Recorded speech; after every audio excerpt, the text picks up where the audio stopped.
Ladies and gentlemen, the reason President Trump won the popular vote, every battleground state, the presidency, kept the House, won the Senate, and has the Supreme Court is because Trump is the only president we've had in recent memory that wants peace over endless military quagmires. That's how you go from Bernie Sanders to Donald Trump. If you want, well, Bernie is part of the same system that perpetuates endless military entanglements. But if you want peace, you vote for Trump. It's a moral imperative to vote for Trump. J.D. Vance, and you'll see in a second, is taking the baton or mantle in 2028. He'll be president. Democrats have nobody. I would love to see AOC run against J.D. Vance. I mean, the popular vote is certain with in that scenario with Vance winning.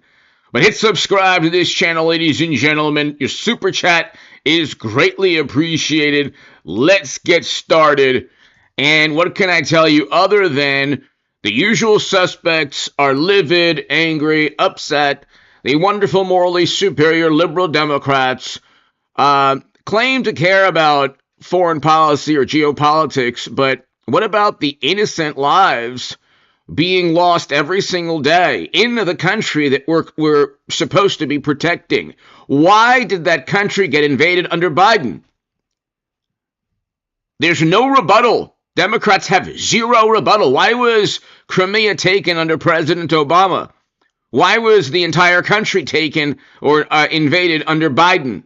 Okay, Democrats have claimed to be these cold warriors, and literally the opposite of what they claim to embody. The opposite outcome has taken place. Okay, they're not the JFK cold warriors of years past. It's a very, very bizarre. I mean, really, nobody knows why the foreign policy of Biden and President Obama and Bush also, why that foreign policy led to territory being taken by the Russians. No, that didn't happen under President Trump. So let's go ahead, listen to J.D. Vance and Trump. But J.D. Vance is the new Republican Party. Trump has completely revitalized the Republican Party. The Bush, Cheney, Rumsfeld, Clinton, Kerry, Obama, Biden, endless war political party has no chance against Trump and Vance and J.D. Vance in 2028, okay? If you don't want endless wars, you vote for Trump and J.D. Vance. Very simple. Very simple. The most important, and you'll hear J.D. Vance in a second, the most important thing on this planet, no other topic is close. The most important thing is bringing peace and ending perpetual wars. That's it. That's number one. That should be the number one moral imperative and goal and objective of every leftist, every conservative, every person on the planet. If that is your goal, you choose Trump over Harris or Biden or Bush or Cheney or anyone else.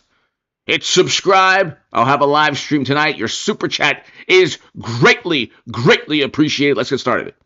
Second is to save a lot of money, but I consider that to be far less important. So I hope I'm going to thank you, Brian, for that question. It was a nice question.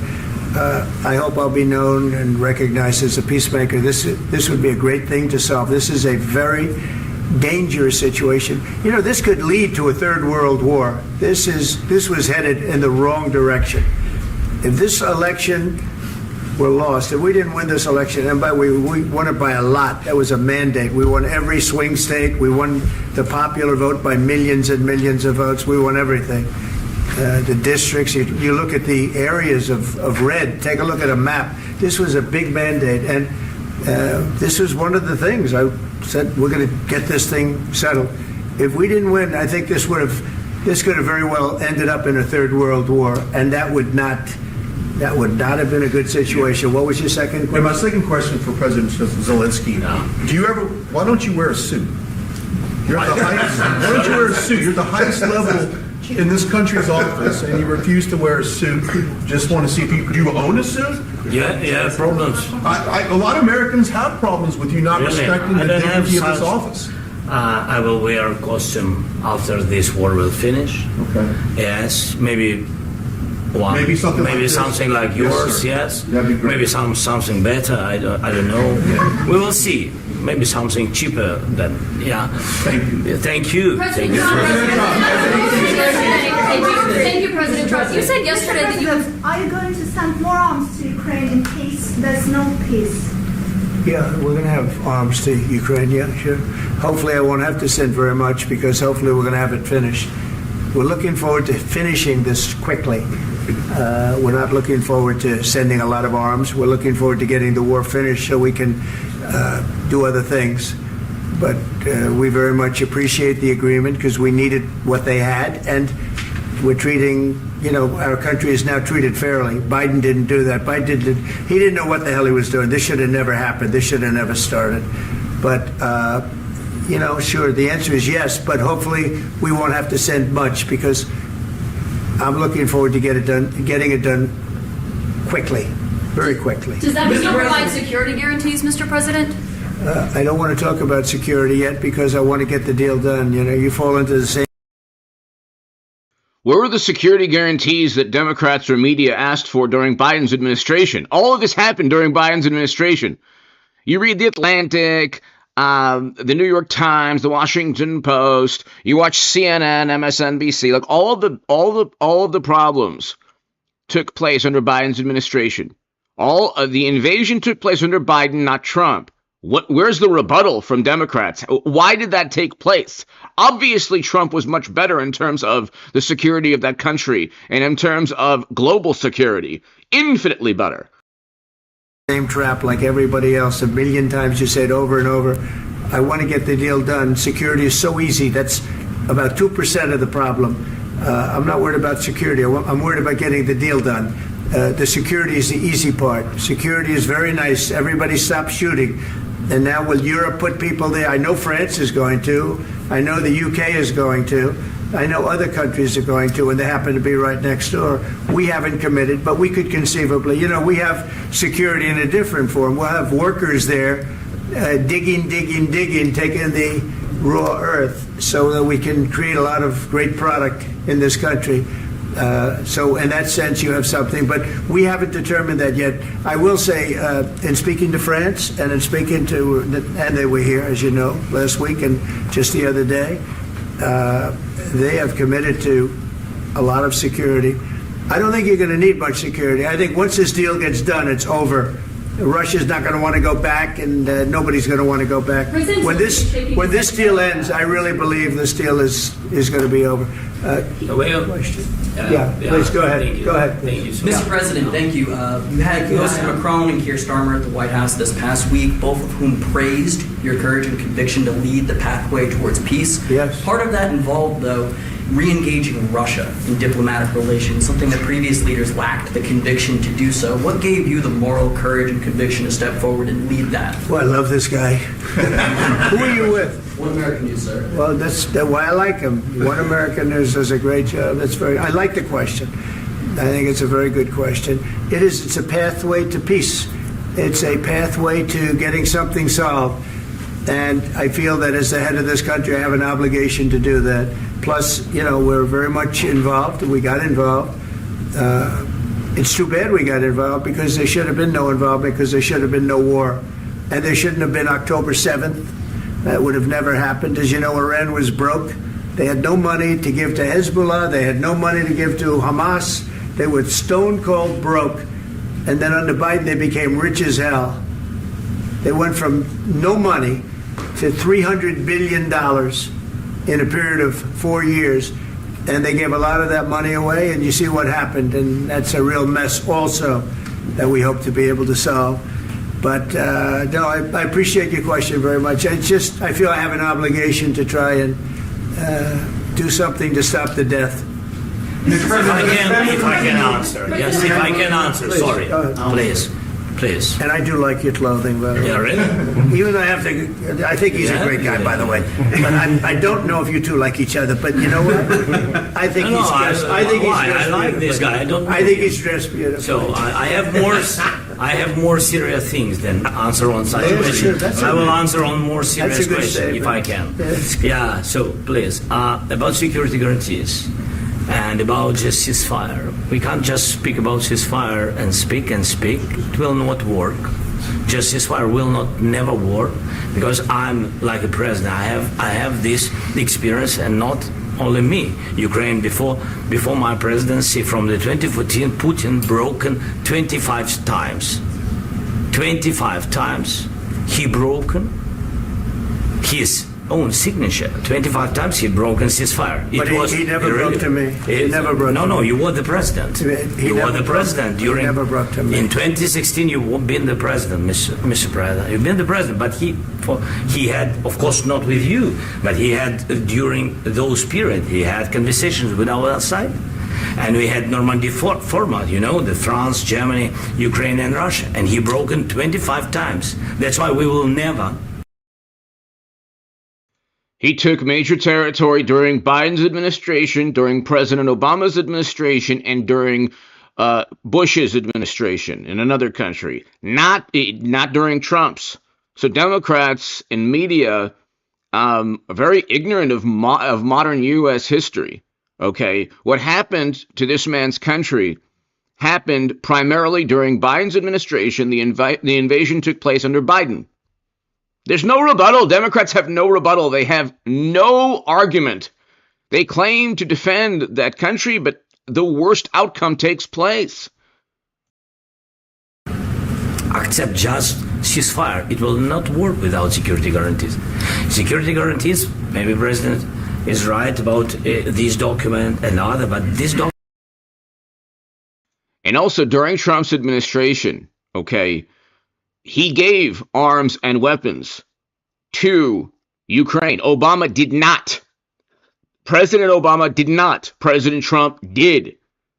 Big difference. And then they said that Trump is an operative of the Kremlin. It's like they made everything up. The Kremlin doesn't fear Democrats. If anything, they engage in the most, belligerent foreign policy when Democrats are in office. That's pretty obvious. So it's like, if you want global security and if you want a strong Ukraine, you definitely don't want a Democrat in the White House. Document is not enough. Strong army is enough because his soldiers afraid. Putin's soldiers afraid of our soldiers when we're strong enough. If we are not strong enough, if we are empty, if our storage is empty, we can't defend our land. Today, he knows that we have all the world knows that we have meeting. Yes, why he's using ballistic? Putin today using ballistic on our hospitals, schools, and etc. Ballistic. So he knows that we are here and that President Trump is really have goodwill to stop this war. And you hear now the president. So why he's using? So he doesn't want to stop. He doesn't want. But I hope that we will do it. Really, we'll do it. Security. When we speak about security guarantees, when the Europeans are ready for contingents, they need USA backstop. If there will not be United States, we will not never have any contingents, strong contingents from the Europeans, because they don't want to divide alliance, connection between the United States and the main and strongest ally and Europeans. And this is crucial, this is important. That's what we want to speak about very much. This is very important. And air defense. So air defense, really, we have big deficit with all these systems, and we need to provide this. We need it very much. Otherwise, Putin will never stop, and will go further and further. He doesn't want. He hates us. It's not about me. He hates Ukrainians. He thinks that we are not a nation.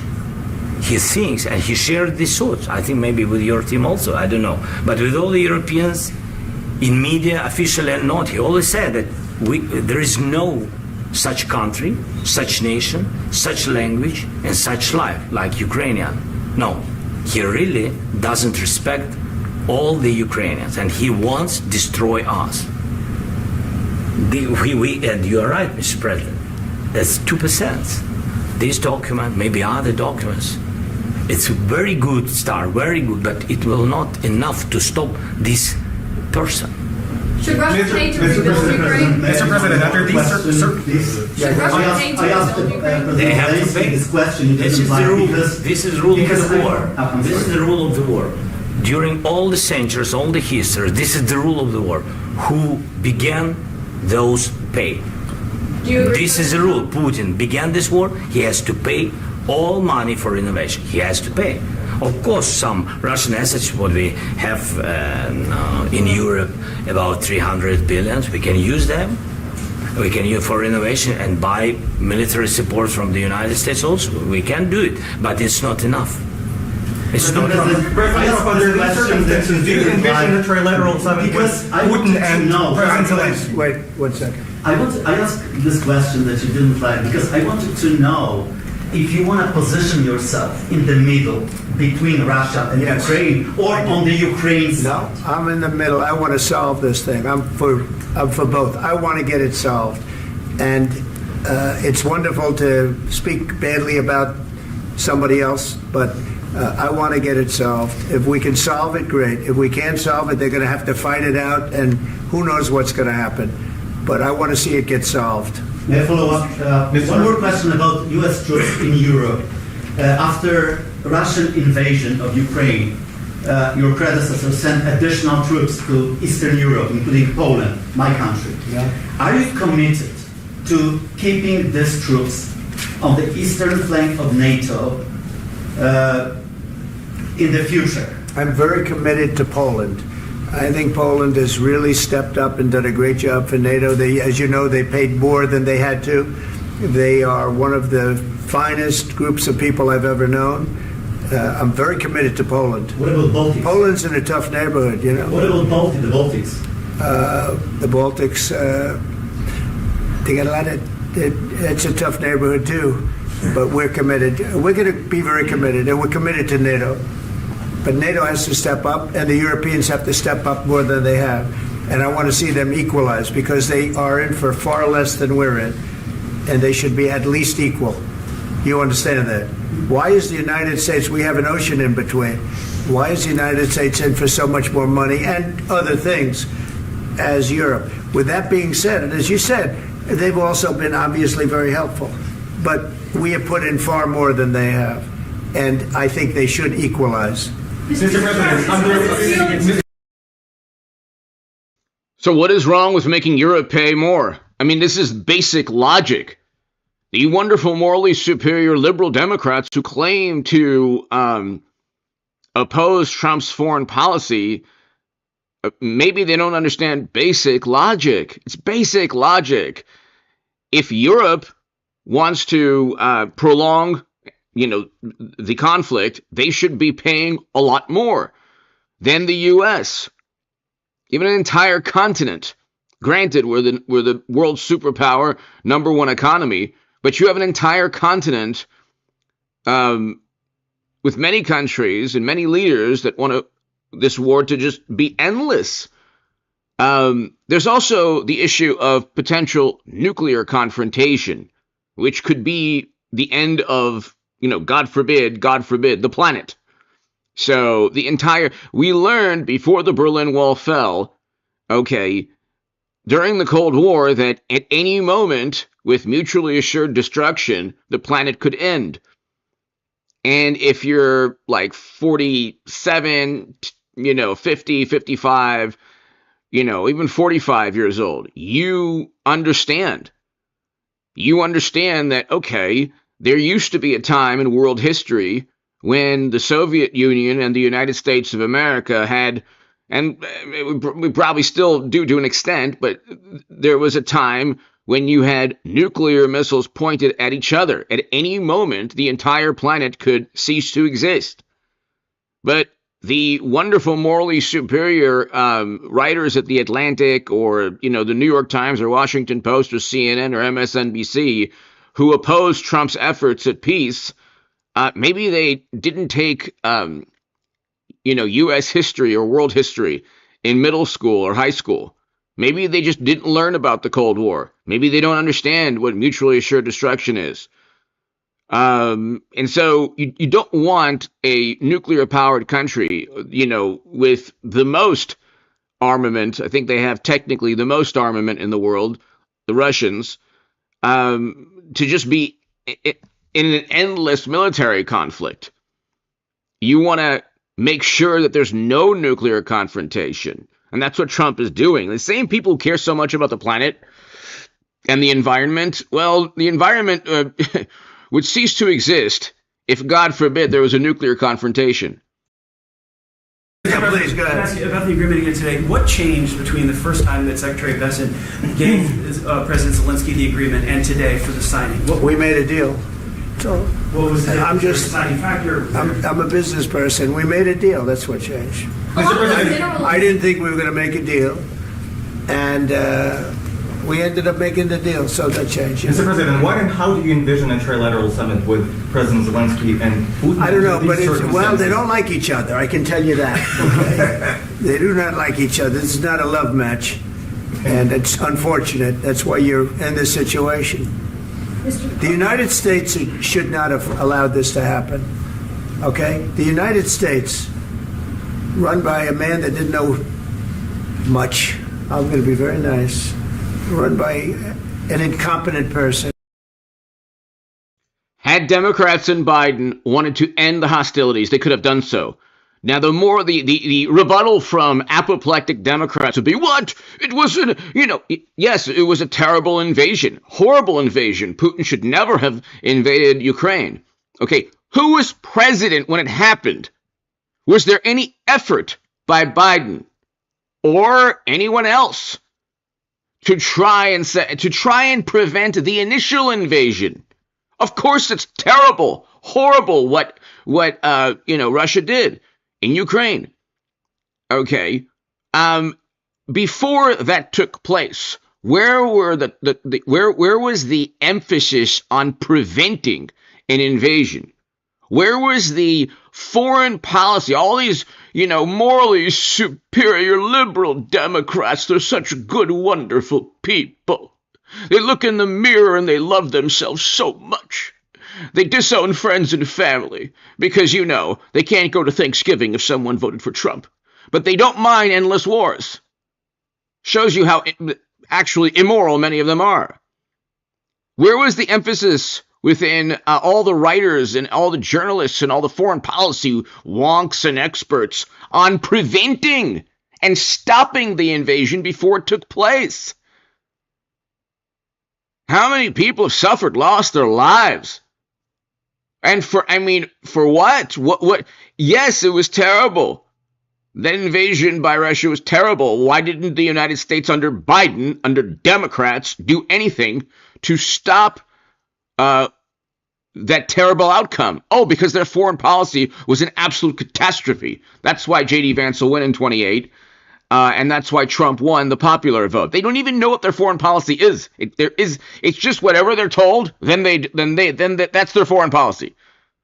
If you say to the average Democrat, I'm voting for Trump because he wants peace, they're like, oh, peace. Oh, it's like it's like an artificial intelligence software. They can't go beyond their little paradigm, the tribalism, the paradigm of thought, the artificial intelligence software of the morally superior liberal Democratic Party. That's why you vote Trump, because you want to end perpetual military conflict. And Biden should have prevented that before it took place. And yes, there's a whole bunch of things. I mean, there's no reason to go into it now on this platform, or just, there's no reason. If you're a smart person, you understand, okay? You probably don't want NATO, you probably don't want every country in the world to be a member of NATO. We'll leave it at that. A very incompetent person should never have allowed this to happen. I've stopped wars. I've stopped many wars. My people will tell you, I stopped wars that nobody ever heard about. I stopped wars before they ever started. You can look at some of, I could give you a lot of nations that would tell you right now they were probably going to war. I could tell you right now there's a nation thinking about going to war. on something that nobody in this room has ever even heard about. Two smaller nations, but big, still big. And I think I've stopped it. But this should have never happened. Mr. President? About sorry, just a second. About any negotiations. First of all, I want really to tell you, and I think that everybody understands that Ukraine, more than Ukrainians, nobody wants to stop this war. But at the future, any negotiations, it's understandable that two sides of the war, not Russia and the United States, because this is not the war between Russia and the United States. This is war of Russia against Ukraine and Ukrainian people. So these two sides will be at the will be at the negotiation. He's 100% right, except for one thing. There's a nuclear element to this. So if, for example, under Biden, the former Cold War adversary said, hey, wait a second, the United States is getting too involved. We're going to threaten a nuclear response, which, by the way, they've threatened a nuclear response here and there. So that's the issue. The nuclear component here is very frightening. It should be, to coin a term from Democrats and media, chilling. A negotiation table, then of course United States, like the strongest partner of the Ukraine, and of course Europe. I think Europe is very important. I want to speak about it with the president. Yes, Europe is very important for us because we really defend Europe for today. All Europeans really recognize that we are defending the line, and they have real life, and our people are dying. That's why they helped us. And also, it's about the NATO. Yes, between, like the president said, you have big, nice ocean. Yes, between us. But if we will not stay, Russia will go further to Baltics and to Poland, by the way. But first to the Baltics. It's understandable for them because they've been in the USSR, you know, they've been one of the republics of the USSR, and Putin wants to bring them back to his empire. It's a fact. And when he will go there, if we will not stay, you will fight. Your American soldiers, it doesn't matter, do you have ocean or not, your soldiers will fight. Mr. President, would you be willing to visit Ukraine, maybe Kyiv or Odessa, which is known to be at the Riviera or Black Sea? It was my question. I'm sorry. I don't want to talk about Odessa now. Let's not talk about Odessa. I want to talk about making a deal, getting peace. We don't have to talk about Odessa, but a lot of cities have been destroyed. There are a lot of cities that are not recognizable. There's not a building standing. No. And a lot of things Mr. President, you have to come and to look. No. We have very good cities. Yes, a lot of things have been destroyed, but mostly cities alive, and people work, and children go to school. Sometimes it's very difficult. Sometimes closer to front line, children have to go to underground schools or online, but we live. Ukraine is fighting and Ukraine lives. This is very important. And maybe it's Putin is sharing this information that he destroyed us. No, he lost 700,000 people, 700,000 soldiers. He lost everything. Yes. So, Mr. President, one more. So things, I believe, get heated in a couple of minutes. And then there's the exchange between J.D. Vance and Zelenskyy. Please, go ahead. When did you last speak with President Putin, and what did he say that? A couple of days ago. And what did he tell you that gave you the assurance that he wanted peace? Well, that's what I do. My whole life is deals. I know pretty good, and I've known him for a long time. I've dealt with him for a long time. He had to suffer through the Russia hoax. You know, Russia was a hoax. It was all Biden. It was nothing to do with him. So he had to suffer through that, and he was able to do that. I think that he wants to make a deal, and he'd like to see it end. That's all I do. That's what I do. My whole life, that's what I do is make deals. And I'm in the middle of a mess because this is a real mess. It's a very dangerous one. If this doesn't get solved now, it's not going to get solved for a long time. So I hope we're going to get it solved. In the back, please. Thank you, Mr. President. Prime Minister Starmer claimed repeatedly that his government believes in free speech and was not engaged in censorship. But his country's government arrests people for memes and thought crimes, and even more worrisome is pressuring American companies to censor Americans on its behalf. How can he be a reliable, trustworthy partner when he says things that are demonstrably false on such an important topic? Well, we actually spoke to him about that yesterday, and we thought they took it very, very much too far. JD was very strong on it. So was I. So was Marco, and we've been speaking to him about it. Marco, would you like to say something about that? We have concerns, obviously, with the conduct of those, particularly as it impacts Americans. And there's real concern that American speech, which is online, could fall into the hands of British or any country's jurisdiction.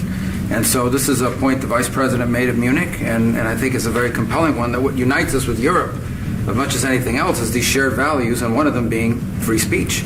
And so if Americans are threatened by it, we're going to need to take action in that regard. Mr. President.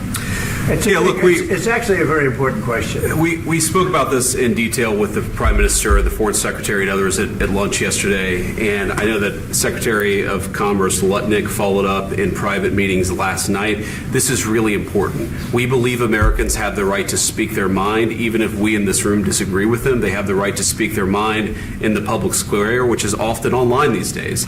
And we're going to defend that right as it pertains to American companies and American citizens vigorously if we have to. I do think that under the President's leadership, we're going to find common ground with our friends in the UK on this question, but it remains to be seen. The principle that will guide us is we believe in free speech in this country, and we'll fight for it for American citizens. Mr. President, on the deal, is there any other oil and gas component to the deal? Is it all critical? A little bit. We'll see. On LNG? But we're not really looking for that so much. We got a lot. We have more than anybody in the world, by far. So no, we're not talking about it too much, but a little bit. I think it affects also, but for the most part, no. And sir, is there any agreement from Ukraine to purchase U.S. LNG as part of the deal, or is that on the table at all? No, we don't need that. Mr. President, I just wanted to ask you about, you just mentioned that you'd spoken to Vladimir Putin a couple of days ago. Just to be clear, that's a new call, not the one that you... I've spoken to him on numerous occasions. Okay. And how was the latest call? What did you discuss? How did it go? Are you serious with that question? I am. I'd love to know. It went well. I think we're going to have a deal.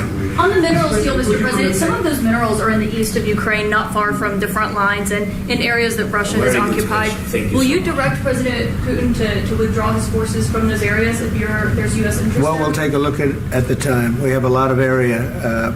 It's a very big area we're talking about, so we'll take a look. I'll study that and I'll see. And who would protect those minerals if they are U.S. interests? Would that be Ukrainian forces? They'll be protected. European The agreement forces? will protect them. U.S. The forces? agreement, yeah, we're signing an agreement. Right, but what if Russia tries to invade or there's Russian aggression in those spots? I just told you I don't think that's going to happen. And if that were going to happen, I wouldn't make a deal. If I thought that was going to happen, I wouldn't make a deal. Some people may wonder why. You know, they ought to focus on CNN on survival, not asking me these ridiculous questions. Focus on surviving, because CNN's got such low ratings. I don't think they're going to survive. Let's go. Please, go. One more. I already mentioned. Whenever CNN or any, wonderful, morally superior liberal pundit says, well, people are asking that the imaginary beings or the people that they're referencing are just liberal Democrats who despise Trump. That's it. Trump won the popular vote. So he won the presidency. Then Democrats said, well, Clinton won the popular vote. It's like they spent, then they said the popular vote was everything. It wasn't the Electoral College. Then Trump won the popular vote. So now what? And by the way, him winning the presidency with over 95% negative media coverage shows that he was infinitely more popular than anyone, can quantify in a poll number or can measure in a poll number. Well, let's continue. Poland. Poland was under Russian control for decades after the Second World War. When I was a kid, I looked at the United States not only as a most powerful country, richest country in the world, the country that has great music, great movies, great muscle cars, but also as a force for good. And now I'm talking with my friends in Poland. and they are worried that you align yourself too much with Putin. What's your message for them? Well, if I didn't align myself with both of them, you'd never have a deal. You want me to say really terrible things about Putin and then say, "Hi, Vladimir, how are we doing on the deal?" That doesn't work that way. I'm not aligned with Putin. I'm not aligned with anybody. I'm aligned with the United States of America and for the good of the world. I'm aligned with the world, and I want to get this thing over with. You see the hatred he's got for Putin. It's very tough for me to make a deal with that kind of hate. He's got tremendous hatred, and I understand that, but I can tell you the other side isn't exactly in love with, him either. So it's not a question of alignment. I'm aligned with the world. I want to get the thing set. I'm aligned with Europe. I want to see if we can get this thing done. You want me to be tough? I could be tougher than any human being you've ever seen. I'd be so tough. But you're never going to get a deal that way. So that's the way it goes. All right, one more question. I will respond to this. So look, for 4 years in the United States of America, we had a president who stood up at press conferences and talked tough about Vladimir Putin, and then Putin invaded Ukraine and destroyed a significant chunk of the country. The path to peace and the path to prosperity is maybe engaging in diplomacy. We tried the pathway of Joe Biden of thumping our chest and pretending that the President of the United States' words mattered more than the President of the United States' actions. What makes America a good country is America engaging in diplomacy. That's what President Trump is doing. Can I ask you? Sure. Yeah? Yeah. Okay. So he occupied our parts, big parts of Ukraine, part of East and Crimea. So he occupied it on 2014.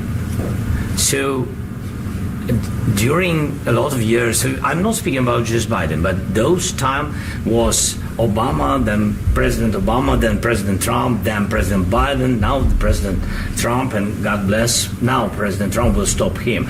But during 2014, nobody stopped him. He just occupied and took. President Obama was president in 2014. Biden was president in 2022. He killed people. You know what the contact 2015. 2014. 2014 and 2014. 2014. Yeah. So I was not here. Yeah, but that's exactly right. Yes, but during 2014 till 2022, the situation the same. The people have been dying on the contact line. Nobody stopped him. You know that we had conversations with him, a lot of conversation, my bilateral conversation, and we signed with him, me, like a new president. In 2019, I signed with him the deal. I signed with him, Macron and Merkel, we signed ceasefire. All of them told me that he will never go. We signed him with gas contract. Yes, but after that, he broken this ceasefire. He killed our people and he didn't exchange prisoners. We signed the exchange of prisoners, but he didn't do it. What kind of diplomacy, JD, you are speaking about? What do you mean? I'm talking about the kind of diplomacy that's going to end the destruction of your country. Yes, but if you Mr. President, with respect, I think it's disrespectful for you to come into the Oval Office and try to litigate this in front of the American media. Right now, you guys are going around and forcing conscripts to the front lines because you have manpower problems. You should be thanking the President for trying to bring an end to this conflict. Have you ever been to Ukraine that you say what problems we have? I have been to. Come once. I've actually watched and seen the stories, and I know what happens is you bring them on a propaganda tour, Mr. President. Do you disagree that you've had problems bringing people into your military? And do you think that it's respectful to come to the Oval Office of the United States of America and attack the administration that is trying to prevent the destruction of your country? A lot of questions. Let's start from the beginning. Sure. First of all, during the war, everybody has problems, even you, but you have nice ocean and don't feel now, but you will feel it in the future. God bless. You don't know that. God bless. God bless. You will not have a war. Don't tell us what we're going to feel. We're trying to solve a problem. Don't tell us what we're going to feel. I'm not telling you. Because you're in no position to dictate that. That's exactly what you're doing. You're in no position to dictate what we're going to feel. We're going to feel very good. You will feel influenced. We're going to feel very good and very strong. You will feel influenced. You're right now not in a very good position. You've allowed yourself to be in a very bad position, and he happens to be right about it. From the very beginning of the war. You're not in a good position. You don't have the it. cards right now. With us, you start having Not cards. playing cards. Right now, you don't. I'm very You're playing serious, cards. Mr. President. You're I'm playing very cards. serious. You're gambling I'm the with the president lives in of war. millions of people. You think You're gambling with World War What III. are you You're speaking gambling about? with What are you World speaking War about? III. And what you're doing is very disrespectful to the country, this country, that's with back all to respect to you, your far country. more than a lot of people said they should have. Have you said thank you once this A lot entire of meeting? times. No, in this Even entire today. meeting, have you said thank Even you? today. You went to Pennsylvania and campaigned for the opposition in October. Offer some words of appreciation for the United States of America and the president who's trying to save your country. Please, you think that if you will speak very loudly about the war, you He's can... not speaking loudly. He's not speaking loudly. Your country's in big trouble. Can I Wait a answer? minute. No, Can you've I done a lot answer? of talking. Your country is in big trouble. I know. You're not winning. I know. You're not winning this. You have a damn good chance of coming out okay because of Mr. us. President, we are staying in our country, staying strong from the very beginning of the war. We've been alone, and we are thankful. I said thanks You haven't in been this alone. cabinet, You and haven't not been only alone. in this cabinet. We gave you, through I this said stupid president, $350 billion.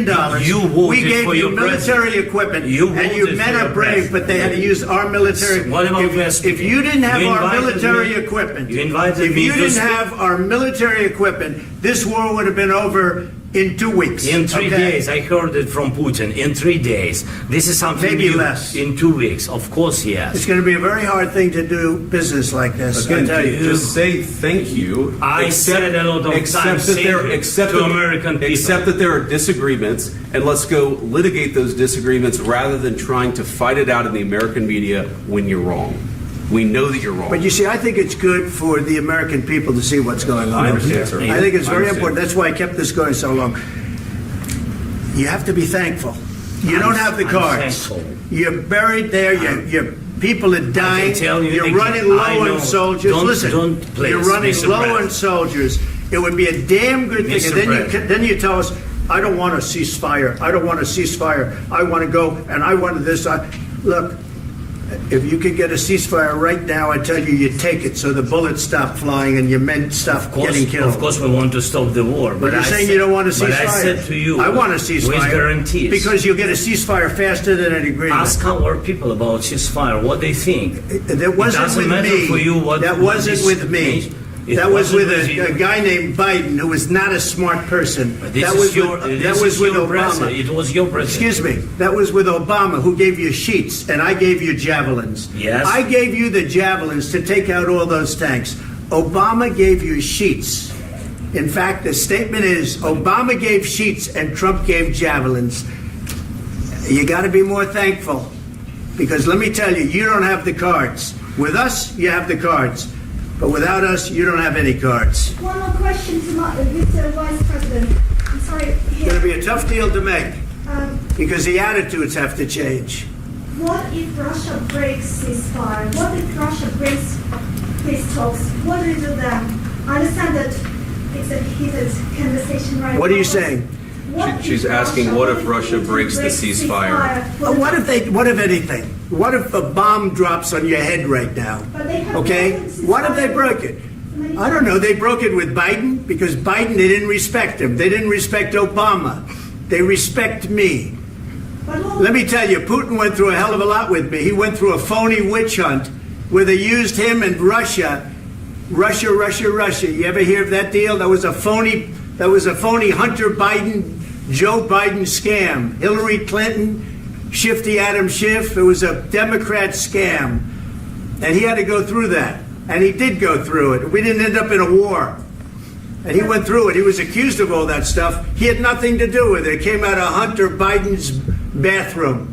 It came out of Hunter Biden's bedroom. It was disgusting. And then they said, oh, the laptop from hell was made by Russia. The 51 agents. The whole thing was a scam. And he had to put up with that. He was being accused of all that stuff. All I can say is this.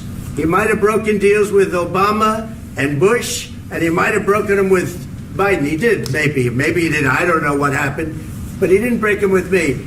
He wants to make a deal. I don't know if you can make a deal. The problem is I've empowered you to be a tough guy. And I don't think you'd be a tough guy without the United States. And your people are very brave. But you're either going to make a deal or we're out. And if we're out, you'll fight it out. I don't think it's going to be pretty, but you'll fight it out. But you don't have the cards. But once we sign that deal, you're in a much better position. But you're not acting at all thankful. And that's not a nice thing. I'll be honest, that's not a nice thing. All right, I think we've seen enough. What do you think? Huh? This is going to be great television, I will say that. All right. We'll see what we can do about putting it together. Thanks, sir. So, ladies and gentlemen, isn't it refreshing to actually hear a leader of the United States speak and convey genuine thoughts and emotion instead of Biden, who the poor man is wandering about, banging into walls, so to speak, unable, incoherent, so much so that so incoherent that even George Clooney stated he needed to step down after one televised debate.